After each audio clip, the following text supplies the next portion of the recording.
So mga tol, alam na nga po ng karamihan na dapat tapos na ang laban ni top 2 contender sa Super Bantamweight Division na si Pilipino Carl-James Martin dito kay Mexican Ruben Tostado Garcia. Noong November 30 po sana ang laban nila mga tol sa Mexico, pero hindi po natuloy yan mga tol sa hindi malaman na dahilan. Pero nireschedule naman po ang laban mga tol at magaganap na yan sa December 6. So dahil sa hindi po natuloy ang laban ni Martin noong November 30, binanatan po ng head coach at kapatid ni General Casimero na si Jason Casimero si Carl-James Martin. Sa live po kasi ni Jason Casimero mga tol kahapon, napag-usapan po sa live yung pag-cancel ng laban ni Carl-James Martin. Nag-comment po sa live ni Jason ang isa sa defender ng Casimero Brothers na si Kuyang Joseph at sinabi niya may issue daw mga tol kaya hindi daw natuloy ang laban ni Carl-James Martin, pero hindi naman po binanggit ni Kuyang Joseph mga tol kung ano yung issue. Kaya bumanat si Jason Casimero mga tol kay Martin. Wika ni Jason, yan na daw yung kabayaran ng pang-iinis ni Martin sa utol niyang si Cuadro Alas, kaya hindi natuloy ang laban. Ani Jason,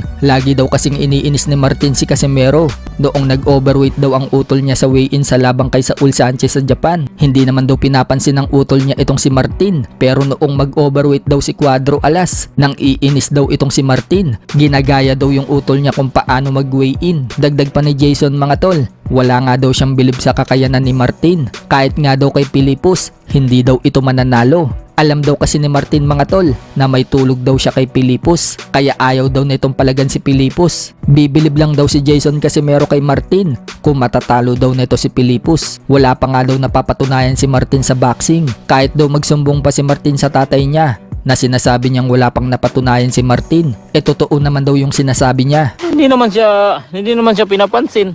Hindi siya inaano. Tapos nung hindi nakuha ni Utol yung timbang niya, tapos iniinis-inis niya nung nag-win-win siya. Yan na yung niya, yung ginagawa niya kung bayad.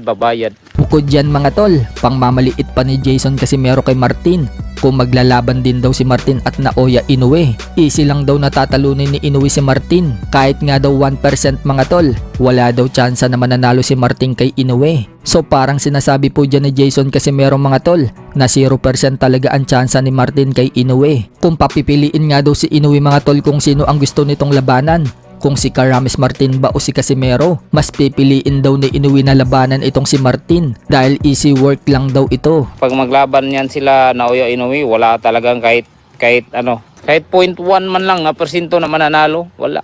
Halimbawa si Inoue, tinanong, sino yung gusto mong kalabanin? Si Martin o Casimero? Siyempre, kung ako si Inoue, yung pipiliin ko, si Martin. Easy work. Sabihin lang ni Martin, easy work. Sa kabilang banda naman mga tol, sa live nga po ng middleweight prospect na si Wiljon Mindoro, nagduwit po sila ni Carl-James Martin. Napakanta po sila ng pangako, nagbabakla-baklaan na naman silang dalawa mga tol habang kumakanta. Kailanman, minsan lang sa buhay ko.